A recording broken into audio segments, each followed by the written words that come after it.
le but du jeu n'est pas de parler de statistiques ou de chiffres sur les retours d'expérience en Outre-mer ou autres. On va essayer d'être dans le concret et dans l'humain. Et on va parler avec 4 personnes qui, chacune à leur façon, ont décidé de faire carrière en Outre-mer. Donc, j'ai avec moi Laura Boniali Amara, qui travaille à GBH. Lisa Le Sueur, qui travaille à Saint-Orin. Et Nicolas Martin, qui a le site Réunionnais du Monde, travaille à La Réunion, voilà. Et Mario Guillolet de Mediafor, basé à Martinique, à la Guadeloupe. Guadeloupe et Martinique, voilà. La première question, qui est une question générale et qui répond directement au thème de l'atelier, c'est quel est votre parcours et qu'est-ce qui vous a poussé à rentrer en Outre-mer. Donc on va commencer honneur aux dames avec Lisa. Bonjour à tous, vous m'entendez bien? Donc je suis Lisa Le Sueur, j'ai 29 ans, j'ai grandi entre la Guadeloupe et la Martinique. J'ai effectué une première année de classe prépa au lycée Bellevue en Martinique et puis j'ai poursuivi au lycée Carnot à Paris pour la deuxième année. J'ai intégré le SCP Europe, qui est l'une des 3 parisiennes, donc grande école de commerce. J'y ai eu un parcours international. Après une première année à Paris, j'ai effectué un stage en Argentine, à Salta. Et puis, en deuxième année, je suis partie à Madrid dans le cadre d'un double diplôme franco-espagnol. J'ai travaillé pour le groupe Auchan en Espagne. Je suis revenue pour mon année de césure à Paris à la Société Générale. Je suis ensuite, j'ai enchaîné donc sur ma dernière année un premier semestre à Paris et le dernier semestre à Los Angeles à une université qui s'appelle USC. Et puis ensuite, j'ai été recrutée par un cabinet de conseil en transformation des entreprises spécialisé dans le secteur bancaire et de l'assurance qui s'appelle Stanwell. J'y ai passé 5 ans, j'ai travaillé pour des grands comptes bancaires, enfin des services financiers internationaux. Et puis en juin, j'ai décidé d'oser le retour au pays. J'ai rejoint donc le cabinet Saint-Orin, qui est un cabinet qui accompagne les entreprises dans leurs projets d'investissement, dans la recherche de financement privé et public. Quoi d'autre? Pourquoi j'ai choisi de sauter le pas? Parce que j'avais envie, après 10 ans passés en Europe, aux États-Unis et en Amérique latine, de redécouvrir mon île avec un regard nouveau, riche de mes expériences internationales. J'entendais beaucoup parler de Caraïbes et je regrettais de ne pas connaître des îles qui sont géographiquement très très proches, alors qu'elles sont très connues en fait à l'international.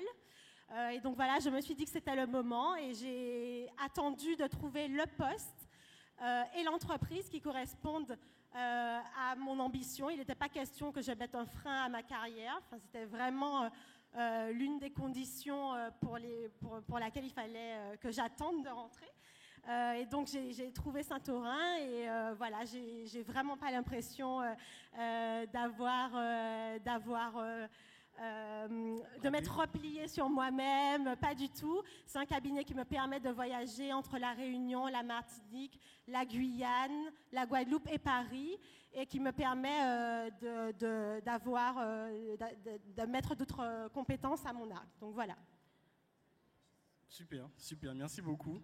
Alors Laura, à vous. Bonjour, merci de me donner la parole aujourd'hui. Donc je suis Laura, après mon bac j'ai débuté des études à la Sorbonne à Paris, plutôt centrées sur la communication avec des bases très théoriques pour la culture générale. Et j'ai conclu donc ma formation par une école de communication, toujours à Paris. Et j'ai pu faire des stages au journal Le Figaro, au journal Le Monde. D'un côté à la rédaction et puis dans les services communication de ces journaux. J'ai commencé à travailler dans un laboratoire pharmaceutique, Pfizer, à la communication. Donc avec tout ce que ça comprend en gestion de crise, de médicaments, avec la gestion des journalistes nationaux. Et donc la communication autour de tout cet univers thérapeutique pour ce laboratoire pharmaceutique, c'est le numéro 1 mondial. Ensuite, j'ai intégré une petite agence RP Santé à Paris. Donc là, une expérience très formatrice, vu que dans ce type d'agence, on fait tout. Toujours en lien avec les journalistes de la presse, aussi bien régionale que nationale, avec des laboratoires pharmaceutiques, des associations de patients, donc pour parfaire leur stratégie et parler à tous les publics. Et est venu le temps où une décision plus familiale m'a poussée à rentrer en Martinique. Et effectivement, en 2009, donc je travaillais toujours à Paris, je suis allée à cette JOMD, plutôt pour mieux connaître les entreprises de nos territoires, qui étaient les entreprises de la Martinique, quels étaient leurs métiers, leurs secteurs, leurs perspectives de développement et d'évolution, et si mon profil pouvait les intéresser, et puis laisser une empreinte professionnelle à cette occasion. Donc j'ai passé mon après-midi sur le stand GBH. Et donc en 2014, j'ai donc refrappé à la porte de GBH en valorisant mon parcours professionnel et surtout ce premier contact qui est très important pour et la JOMD et pour GBH. Et donc pour mieux se connaître et leur proposer donc mon parcours professionnel et mes ambitions dans leur groupe. Donc c'est sûr que c'est pas évident, il faut faire sa place, il faut convaincre en entretien d'embauche. Donc j'ai intégré d'abord une entreprise du groupe qui est Martinique Automobile, et puis j'ai pu accéder au siège au département communication il y a 1 an. Voilà. Donc, Super, merci beaucoup. Alors on passe à ma gauche. Mario, Nicolas, qui veut débuter? Allez, Mario. Je vais aller. Alors bonjour à tous, Mario Guillolet. Alors je suis originaire de la Guadeloupe. Alors moi j'ai passé un bac éco, donc éco-gestion à l'époque. J'ai enchaîné, ça s'appelait un DUG d'économie et gestion. Je crois que maintenant ça a changé, c'est licence, c'est ça, enfin licence, oui, c'est ça. Voilà, donc j'ai commencé par un DUG éco-gestion en Guadeloupe. Après je suis parti en France, à Toulouse, où j'ai passé quand même pas mal d'années. J'ai poursuivi donc avec une licence en fait administration, économie et sociale. Simplement le cursus universitaire ne me convenait pas, donc effectivement je suis passé en école privée. Donc j'ai rejoint une école spécialisée dans les métiers donc des médias qui s'appelle la SAE Institute, qui est basée donc à Paris, qui est une école internationale. Donc j'ai réalisé donc la suite de mon cursus là-bas. J'ai pu me spécialiser donc dans les métiers des médias, en particulier une formation donc de journalisme. C'est très bien passé. Donc à l'issue de cela, je suis parti ensuite en Angleterre. J'ai vécu à Londres quelques temps. Et ensuite, j'ai eu une très belle opportunité, vraiment par hasard, mais vraiment par le plus simple des hasards. En rentrant donc en Guadeloupe, j'ai eu l'opportunité de rejoindre en fait un média local et régional qui est RCI. Donc je suis arrivé en 2011. Donc j'ai travaillé 4 ans et demi à RCI. Donc j'ai fait la rédaction de RCI Guadeloupe et de RCI Martinique en tant que présentateur donc, de la matinale, et puis également sur le terrain, donc en tant que rédacteur, reporter, présentateur. Une super expérience.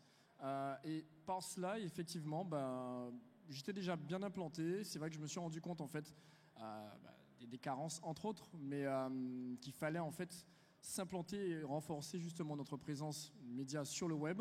C'est vrai que j'ai toujours voulu faire quelque chose sur le web, et donc par cela, pour moi, j'ai trouvé le juste milieu. Donc j'ai quitté RCI et puis j'ai décidé de me lancer, donc de lancer en fait Mediafor Global. Mediafor Global, c'est un groupe de médias. On est spécialisé dans la création de contenu, donc contenu web, contenu éditorial.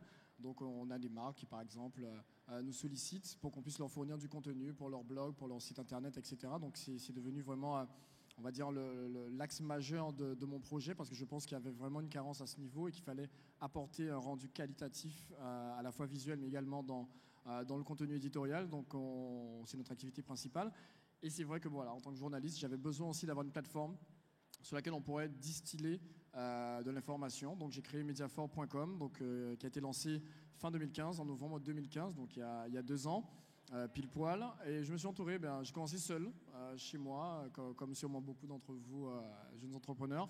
Et puis au fur et à mesure, on s'est développé, on a une équipe qui a grandi. Je peux aujourd'hui m'appuyer sur une équipe de journalistes originaires des Outre-mer pour la plupart, de la Guadeloupe, de la Martinique, entre autres de la Guyane. Ça se passe très bien. Aujourd'hui, on est un peu moins on est entre 8, on est 8-10, ce qui est déjà pas mal en 2 ans. Donc voilà, je ressentais le besoin de rentrer et, à travers justement la plateforme mediafor.com, m'a dit voilà qu'on sait travailler, on sait faire les choses, même si on est encore tout jeune. Voilà. Ok, merci beaucoup. Et pour la fin, Nicolas. Donc Nicolas Martin, bonjour, originaire de La Réunion où j'ai passé mon bac et j'ai fait une année de classe préparatoire. Et donc je suis parti une dizaine d'années pour faire des études en école de commerce, donc échange Erasmus. J'ai travaillé dans les ressources humaines à l'international, aussi aux Antilles. Et à l'occasion donc d'un changement un petit peu de carrière où j'ai fait une formation pour devenir journaliste au CFPJ. Ça faisait longtemps que je n'étais pas rentré en vacances à La Réunion, donc c'était en 2002. Je suis rentré voir ma famille, mes amis, et je me suis dit pourquoi pas aller voir les journaux sur place avec mon CV un petit peu au culot comme ça. Et il se trouve que j'ai été embauché, donc tout de suite, j'étais parti pour être en vacances. Et le directeur d'un des journaux à La Réunion m'a dit « Ok, ça m'intéresse, tu commences demain ».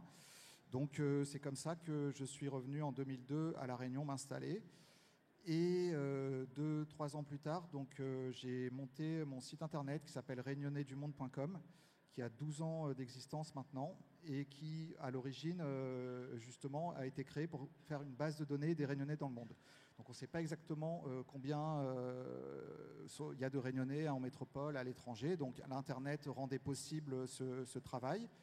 Et petit à petit, donc avec des partenaires publics et privés, il y a des services qui sont agrégés sur cette base de données, qui est devenue maintenant aussi une plateforme de recrutement, avec des CV, avec aussi des portraits, des actualités. Les gens échangent leurs tuyaux, leur expérience, et on joue justement sur le réseau pour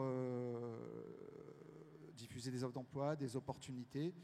Donc c'est un site qui a pris une importance quand même sur le recrutement à La Réunion, qui fait donc en Google Analytics 1 300 000 visiteurs uniques, dont la moitié sur l'île, et qui voilà un exemple peut-être de ce qu'on peut faire pour l'utilisation du réseau dans l'emploi.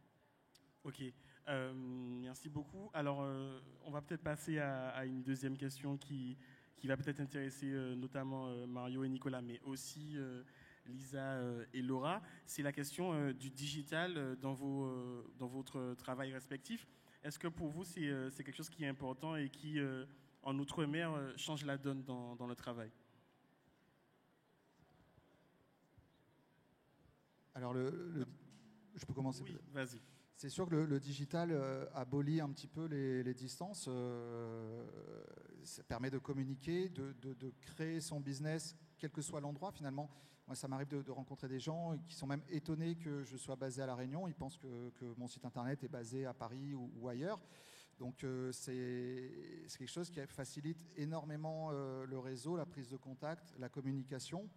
Et je suis persuadé que tout le monde dans cette salle utilise les réseaux sociaux, les plateformes d'emploi, les CV pour tout simplement trouver de l'emploi. Donc c'est quelque chose qui a changé la donne au cours des 15-20 dernières années, c'est sûr. Ok.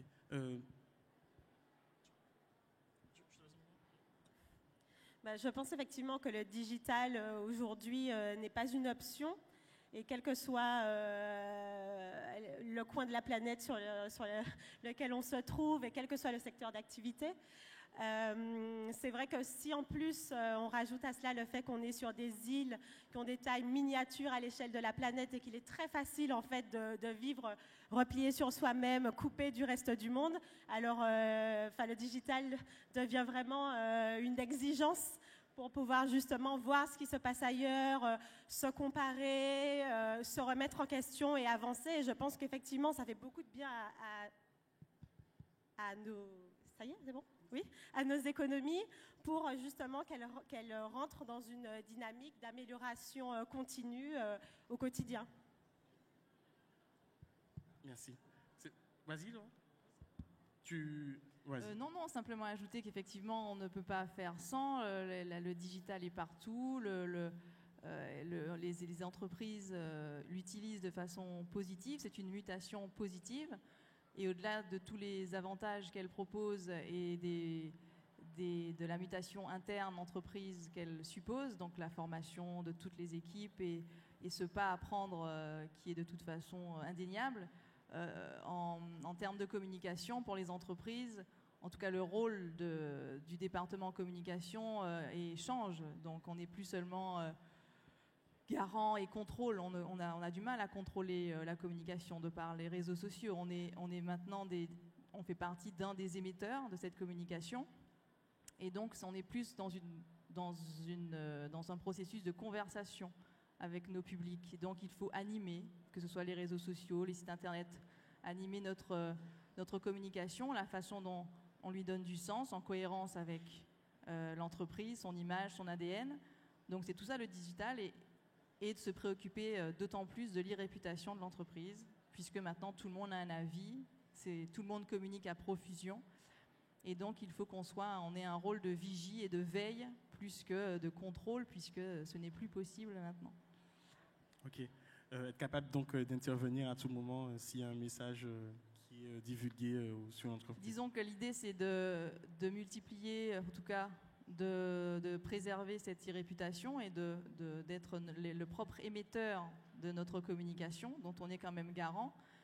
Mais en tout cas, donc pour favoriser un terrain digital sur cette réputation de l'entreprise favorable, puisque maintenant, comme je le disais, tout le monde prend la parole sur tous les sujets, et donc on peut être, ça peut être un sujet à risque aussi, et donc on doit constamment être très réactif sur les conséquences que ça a, avec un contenu positif et une animation, donc avec une relation de proximité finalement avec nos publics plus qu'avant.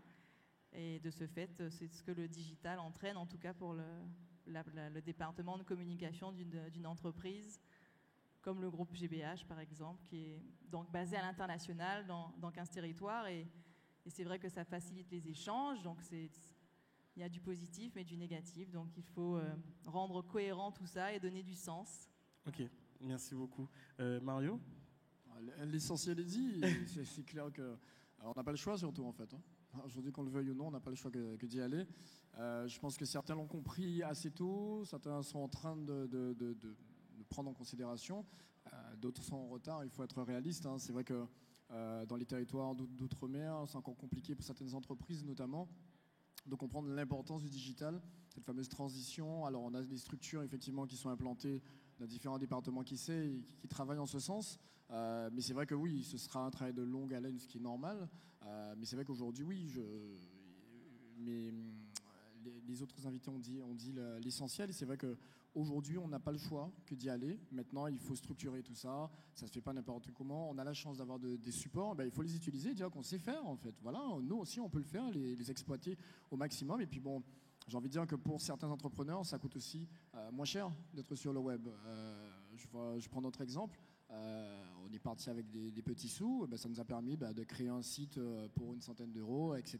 Et puis petit à petit, en tout cas, de démarrer une activité quand on ne peut pas avoir un local, quand on ne peut pas avoir de bureau.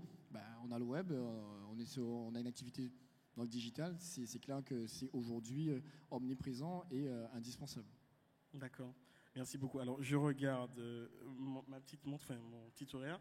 On va se parler encore sur une dernière question. Et après, on va peut-être essayer de prendre des questions du public. Alors, si vous aviez un seul conseil à donner à des gens qui sont sûrement dans la salle et qui pensent à un retour en Outre-mer. Qui veut commencer ? Lisa. Foncez. L'outre-mer a vraiment besoin de talent. Et donc, c'est à nous de prendre les rênes et d'y aller, vraiment. Si on ne le fait pas, qui le fera ? Une fois qu'on a dit ça, je vous dirais aussi de prendre quand même votre temps, de ne pas partir à la hâte. Il faut vraiment prendre le temps et c'est ce que j'ai fait, de chercher une entreprise qui nous corresponde vraiment, qui nous permette de progresser professionnellement, qui corresponde vraiment à nos ambitions, à notre projet personnel, à nos valeurs et qui reconnaisse aussi toute la richesse qu'on a apportée à l'outre-mer. Il ne faut pas qu'on s'excuse de nos diplômes. Il ne faut pas qu'on ait honte d'être parti. C'est normal de partir et c'est super chouette, en fait, vous savez quoi, de partir et de revenir avec notre bagage. Donc, c'est top. Il faut vraiment qu'on le valorise et que vous rentriez fiers de tout ça. Après, l'idée n'est pas non plus de mépriser tout ce qui s'est fait sur le territoire avant nous. c'est important d'être humble, mais c'est aussi super important d'être conscient de sa valeur. Donc, foncez.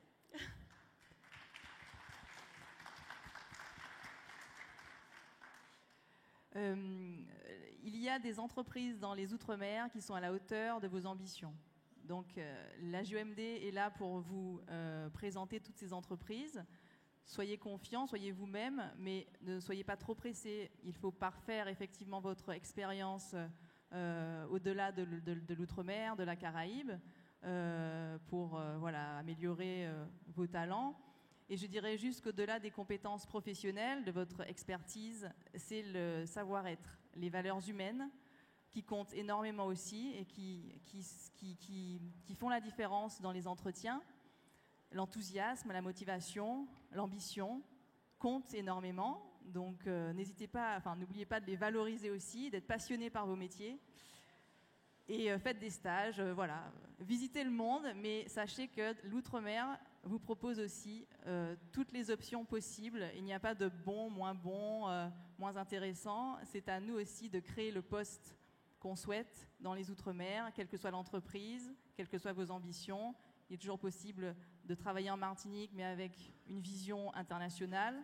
Donc voilà, je vous incite à aller sur le stand GBH et à rencontrer les responsables RH. Voilà. Merci. Alors, Oui, non, déjà dire qu'il faut entrer entre guillemets parce qu'on a besoin de vous, on a besoin de nous. C'est vrai qu'il faut qu'on travaille, qu'on soit solidaire. Au-delà de l'aspect professionnel, il faut être prêt mentalement, surtout lorsqu'on a beaucoup voyagé. C'est vrai que c'est pas très, très simple. C'est important de voyager, d'acquérir énormément d'expérience, de prendre plein de choses pour les ramener justement parce qu'on a énormément de potentiel. Je suis même passé pour le savoir. Alors effectivement, tout à l'heure Laura parlait d'entreprises. C'est vrai qu'il y a des entreprises qui ont des besoins, qui recherchent entre autres. Lisa disait tout à l'heure que si on ne le fait pas, qui le fera à notre place. Je dirais également qu'il ne faut pas hésiter à créer, tenter, franchement rentrer, ne pas se dire non, c'est pas possible, mais prendre les idées, les ramener, les adapter à notre échelle dans un premier temps, mais ne pas hésiter à créer. Et puis j'ai envie de dire, c'est dans la difficulté justement qu'on apprend, c'est en créant qu'on se dit tiens, qu'on se fait un réseau aussi. Donc c'est important de rentrer. Et puis on a un avenir. J'ai envie de dire que on a des enfants. Moi j'ai une fille qui a 2 ans et demi. J'ai envie de contribuer à ça et qu'elle ait un avenir meilleur et que justement je puisse lui faciliter la tâche. Donc ça passe par là aussi. Donc je rejoins effectivement vraiment Lisa sur ça en disant que d'autres viendront le faire à notre place, donc profitons pour le faire. Et puis pourquoi pas créer des ponts, quoi. On rentre, mais on n'est pas condamné lorsqu'on rentre. Donc il faut retenir qu'on rentre, mais c'est également pour s'ouvrir sur l'international et sur le monde. Okay. Nicolas ? Alors les conseils, moi je dirais la veille et le réseau. La veille déjà, c'est de se rendre compte que c'est des économies quand même avec un paradoxe, avec un fort chômage, mais paradoxalement des postes disponibles, des entreprises qui recrutent. Pour La Réunion, une société jeune, dynamique, qui crée des emplois, il y a un fort taux de création d'entreprises. Donc il y a du travail, ne pas rester sur des idées peut-être anciennes sur le chômage, les problèmes sociaux. Donc il y a du travail.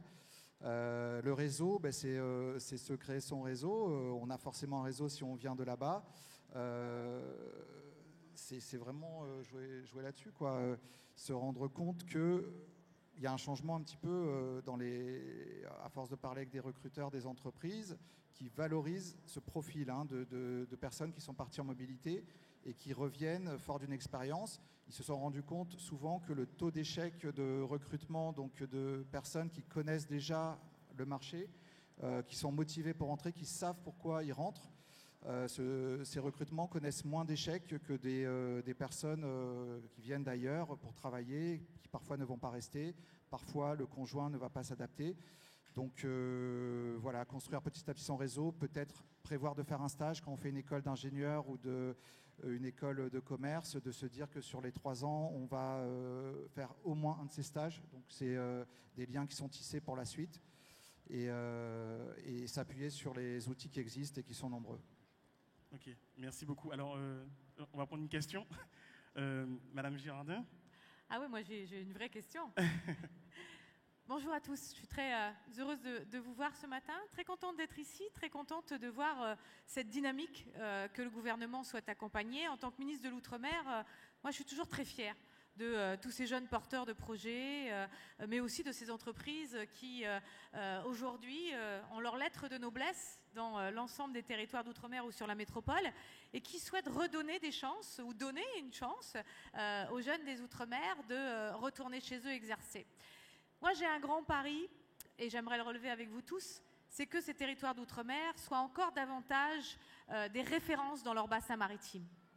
Et pour être des références dans nos bassins maritimes, nous parlions il y a quelques minutes des questions de santé, il faut qu'on soit encore meilleur et que les jeunes qui reviennent dans les territoires d'outre-mer soient bilingues, trilingues, et la volonté de pousser plus loin leur professionnalisme. Qu'est-ce que je veux dire par là? J'ai vu dans le domaine du tourisme que toutes les îles entourant ou faisant partie des Caraïbes, proches de la Martinique et de la Guadeloupe, faisaient leur publicité en mentionnant qu'à côté de chez eux, très vite, on pouvait être dans un hôpital de très grande qualité, en référence bien sûr au CHU de la Martinique et de la Guadeloupe. Et puis à côté, en Martinique et en Guadeloupe, on n'est pas prêt à les accueillir parce qu'on n'est pas bilingue, parce qu'on n'a pas le service VIP éventuellement qui va bien, ou encore qu'on n'a pas pris contact avec toutes les agences d'assurance qui prévoient les rapatriements, qui d'ailleurs elles ont tous conventionné avec la Floride. En clair, on sert d'alibi et ça ne nous rapporte rien. Et surtout, on ne positionne pas suffisamment nos hôpitaux comme des vrais pôles de développement dans ces bassins maritimes. C'est juste un petit exemple parce que j'avais regardé les publicités, j'ai entendu là des entreprises qui travaillaient sur les évacuations sanitaires et je me dis qu'on a vraiment un écosystème à créer. Eh bien, c'est ça qu'il nous faut faire davantage dans l'ensemble des domaines et féliciter les quelques-uns que j'ai rencontrés là tout à l'heure sur les centres d'exposition parce qu'il y a véritablement des talents, des richesses. Vous êtes des richesses pour les territoires d'outre-mer et il faut qu'on arrive à vous permettre de revenir chez vous. J'ai entendu aussi certains qui disent moi depuis ce matin J'attends quelqu'un de la Calédonie, parce que je suis de Calédonie et je suis venue pour faire 3-4 recrutements en Calédonie et puis j'en trouve pas. Ça veut dire aussi que ce type de salon, ce type de journées qui sont exceptionnelles parce que mettre à l'honneur l'outre-mer, les talents, que ce soit les entreprises ou les jeunes, ici au cœur de Paris, en avant, c'est excellent, mais c'est encore pas suffisamment connu. La lisibilité et la visibilité des territoires d'outre-mer, c'est un vrai combat. Il faut qu'on réussisse ensemble à faire que ce soit plus facile encore. Donc bonne chance à ceux qui cherchent un emploi ici dans cette journée, bien sûr, pour que vous puissiez retourner là où vous voulez aller, chez vous, ou d'ailleurs exercer en métropole en veillant effectivement au réflexe outre-mer dans toutes les entreprises. Le réflexe outre-mer, c'est le message que je porte, c'est-à-dire qu'à chaque fois qu'on pense un dispositif, qu'on pense un outil, qu'on pense un produit, on pense territoire d'outre-mer également et spécificité des territoires d'outre-mer. Merci à vous, merci aux entreprises aussi qui sont présentes aujourd'hui, merci aux organisateurs. Bonne journée.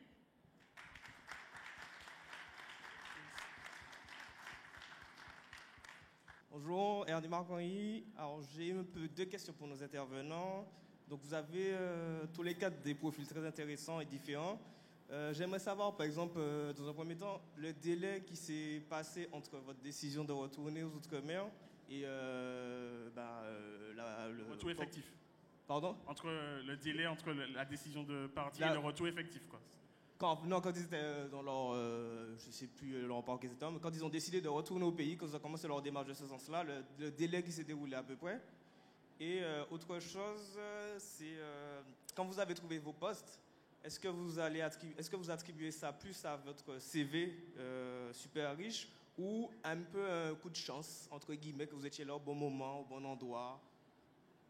Ok, alors qui est-ce qui veut se lancer en premier? Mario? Alors, je me rappelle de la première question. Le délai, je pense que c'est, je sais pas, ils seront peut-être d'accord ou pas avec moi, c'est aléatoire en fait. C'est vrai qu'il y a une préparation, parfois trop de préparation tue la préparation.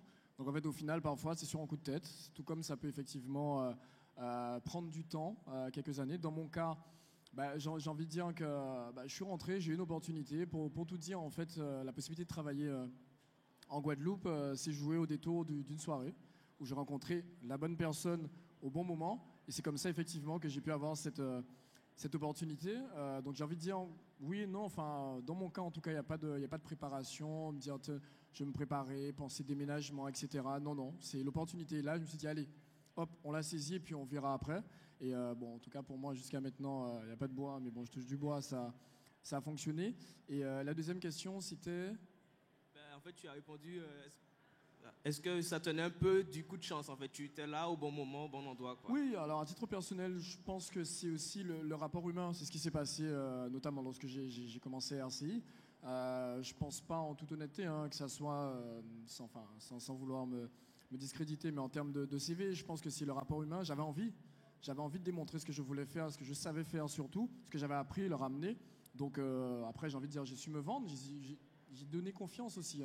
Et c'est vrai que du coup, par cela, on m'a fait confiance. On m'a dit, ok, d'accord, vas-y, on va mettre sur le terrain. Et puis du coup, voilà, ça a donné cela. Donc pour mon cas, en tout cas, je ne dirais pas que c'est un coup de chance. Certes, c'est vrai que je suis tombé sur la bonne personne au bon moment, mais on dira surtout que c'est la possibilité de se vendre et de se dire, oui, que je suis originaire des Outre-mer, je peux travailler là, j'ai les qualités pour, je peux amener un plus, une valeur ajoutée. Et je pense que ça a convaincu mon employeur à l'époque qui m'a fait confiance. Et puis du coup, ça m'a beaucoup servi pour arriver jusque-là. D'autres, oui. Très concrètement, en fait, l'idée, c'est quand vous avez la décision de vouloir rentrer dans les Outre-mer pour y travailler, le conseil que je vous donnerais, c'est déjà d'avoir des contacts, par exemple en Martinique. Si vous travaillez à Paris, ayez déjà des contacts en Martinique avant de rentrer. À la limite, presque avoir déjà votre contrat, vous, basé à Paris, pour rentrer en Martinique, pour commencer à travailler directement. C'est quand même peut-être mieux. Pour ma part, j'ai décidé de rentrer en Martinique en septembre 2013 et j'ai prospecté donc depuis Paris les entreprises de Martinique. Et donc je suis rentrée en Martinique en mars 2014 et j'ai commencé à travailler en juin 2014. Pourquoi? Parce que déjà depuis Paris, j'ai prospecté, j'ai envoyé mes CV, je faisais déjà des entretiens téléphoniques ou visuels depuis Paris. Donc c'est peut-être mieux de ne pas attendre d'avoir les premiers contacts quand vous êtes basé en Martinique, mais plutôt de les détecter déjà, vous, basé à Paris ou ailleurs. Et pour la seconde question, comme je disais avant, les entreprises Outre-mer reçoivent énormément de CV. Donc le coup de chance, je ne sais pas, c'est rare, mais c'est plutôt vous, c'est votre profil qui fera la différence. C'est votre profil, comme je disais, vos compétences, votre expertise, mais aussi votre savoir-être. Au-delà de votre savoir-faire, ça compte énormément.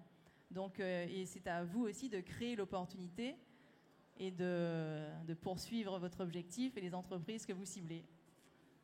Ok, alors, désolé, on est un peu short sur le temps. Donc du coup, merci beaucoup, merci à vous quatre et merci de nous avoir écoutés aussi. Alors, chacun sur leur stand, ils sont encore disponibles. Laura est sur le stand de GBH, vous pouvez la retrouver. Oui, le stand est juste là, quand vous sortez de la salle. Lisa, excuse-moi, pardon. Lisa sur le stand de Saint-Orin aussi. Et alors, Nicolas... Moi, je suis un peu en volant, mais j'avais juste une petite question, oui. Petite main levée peut-être, sur dans quel territoire donc, les personnes qui sont là cherchent du travail. Peut-être si vous pouvez lever la main, ceux qui cherchent en Martinique. En Guadeloupe. À La Réunion. Ça m'intéresse de vous rencontrer. Il est là, donc les Réunionnais, voilà. Et dans les autres territoires d'outre-mer, oui, c'est... D'accord. Ok. Voilà, c'était juste pour avoir une idée un petit peu du marché. Super, merci beaucoup. Et Mario aussi, le stand de Mediafor, il est là aussi. Oui, on est là dans l'espace presse, donc en allant vers l'allée centrale et ensuite à gauche, tout au fond. On est là, donc n'hésitez pas à passer nous voir, discuter un petit peu avec nous, qu'on fasse connaissance, il n'y a pas de problème. D'accord. Merci beaucoup et puis on se recroise dans les allées. Merci.